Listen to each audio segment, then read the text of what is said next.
जय हिंद दोस्तों, कैसे हो आप सब। एक बार कमेंट सेक्शन में फिर से बताना। अभी देख सकते हो मैं Bhilai power house railway station में हूँ। चलिए मैं आपको दिखाता हूँ। अभी जस्ट आज है ट्यूसडे, तो आने वाली है LTT Visakhapatnam superfast weekly express. तो मैं चलिए आपको दिखाता हूँ Lokmanya Tilak terminus Visakhapatnam superfast express Bhilai power house railway station से आने वाली है। देख सकते हो सामने में गाय पार हो रहा है, इसको फटाक से पार हो जाने दीजिए।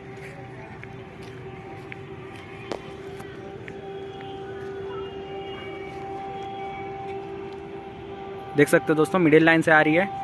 WAP5 लोकोमोटिव लगा है।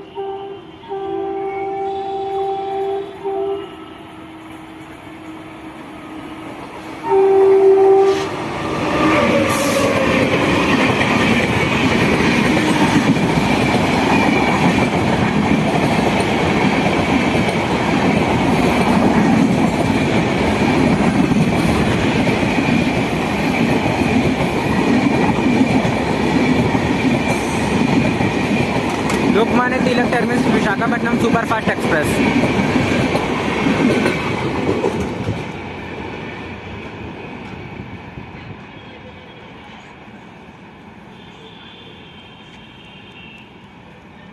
Going towards Raipur Junction, Titlagarh Junction to Visakhapatnam. Subscribe Rahul Yadav TRK for more rail fanning videos.